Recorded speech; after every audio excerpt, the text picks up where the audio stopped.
ত্রিপুরার রাজ্য বিদ্যুৎ নিগম দপ্তরের অধীন বর্তমানে একাধিক সংস্থা কাজ করছে। এ ধরনের সংস্থাগুলির মধ্যে একটি হল ARKI private limited. ARKI private লিমিটেডের অধীন জুনিয়র অপারেটর ও টেকনিক্যাল অ্যাসিস্ট্যান্ট রয়েছেন 5 শতাধিক কর্মী। এই জুনিয়র অপারেটর ও টেকনিক্যাল অ্যাসিস্ট্যান্টদের অভিযোগ 2 বছর ধরে তারা এই সংস্থার অধীন কাজ করছে, কিন্তু তাদেরকে নিয়মিত বেতন দেওয়া হয় না বলে অভিযোগ। 6 মাস বেতন বকেয়া থাকলেও তাদেরকে 1 মাসের বেতন দেওয়া হয়। তাই বকেয়া বেতনের দাবিতে বুধবার ARKI প্রাইভেট লিমিটেডের জুনিয়র অপারেটর ও টেকনিক্যাল অ্যাসিস্ট্যান্টরা জয়নগর স্থিত সংস্থার অফিসের সামনে বিক্ষোভ প্রদর্শন করে।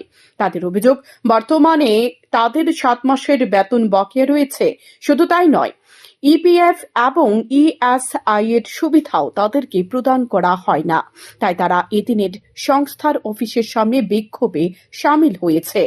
তারা আরো জানায়, সংস্থাকে বকেয়া বেতন মিটিয়ে দেওয়ার জন্য 4 থেকে 5 দিন সময় দেবে তারা। এই সময়ের মধ্যে তাদের বকেয়া টাকা মিটিয়ে দেওয়া না হলে আগামীতে তারা বৃহত্তর আন্দোলনে সামিল হবে। যতটুকু জানা গভর্নমেন্ট ভাবে হোক, পাবলিক ভাবে হোক, আমার যতটুকু জানা প্রত্যেকটা স্যালারি প্রত্যেক মাসে যদি দেওয়া হয় বা 2 মাস যদি দেওয়া হয়, সবাই সাথে একসাথে দেওয়া হয়, এটা আমার জানা মতো। কিন্তু তারা স্যালারি দিতে আছে প্রত্যেক মাসে, আজকে যদি দেয় অনেকের দিতেছে 6-7 মাস, 6-7 দিন পরে, আবার অনেকে পাইতেছে 2-3 মাস। এরকম সিস্টেমে কোনো সময় স্যালারি দেওয়া হয় না। এরপরে দাদা তার কাছে যখন আমরা স্যালারি লেগে তারা আমরা হুমকি দিতে আছে, তোমরা বাইর করে দেবো, নাম কাটতে দেবো। তো তারারই তো নাকি আমরা কি তারারই তো ঢুকছি আমরা, যে আমরা বাইর করে দিব কাজকে তারা করতেছে না আমরা করতেছি। তারার ভিতরে গাফিলতি থাকার কারণে তারা ফলান এটা আমক দমক দিতে আছে। 1-2 জন আইলে কইতাছে তোমরা বাইর করে দেবো। আমরা ARKI কোম্পানির মতো আরো অনেকটি কোম্পানি আছে।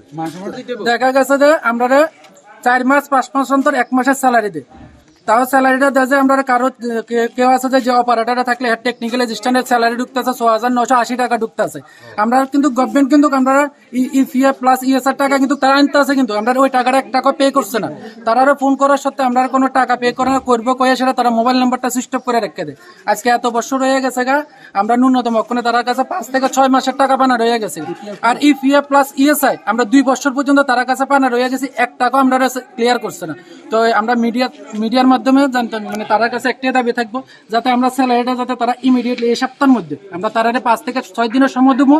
1 সপ্তাহের মধ্যে আমরা যাতে EPF ESI স্যালারি ক্লিয়ার করে, নাহলে আমরা এর থেকে বড় আন্দোলনে যেতে আমরা বাধ্য হব। এদিন সংস্থার কর্মীরা সংস্থার অফিসের সামনে বিক্ষোভ প্রদর্শনে খবর পেয়ে সংবাদ সংগ্রহ করতে যায় সাংবাদিকরা সংবাদ সংগ্রহ করতে গিয়ে সংস্থার অফিসে কর্মরত এক কর্মী সাংবাদিকদের মোবাইল ছিনিয়ে নেওয়ার চেষ্টা করে।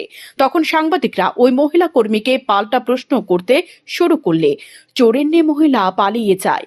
তাই ওই মহিলা কর্মীর উদ্দেশ্যে আমরা বলতে চাই, সাধু সাবধান। সাংবাদিকরা কোনো ধরনের হুমকি ধমকিকে পরোয়া করে না। তিনি হয়তো সাংবাদিকদের কাজ সম্পর্কে অবগত নন, তাই সাংবাদিকদের নিয়ম শেখানোর চেষ্টা করেছিলেন।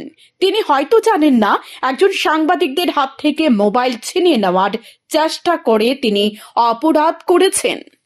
সান্দন টিভি।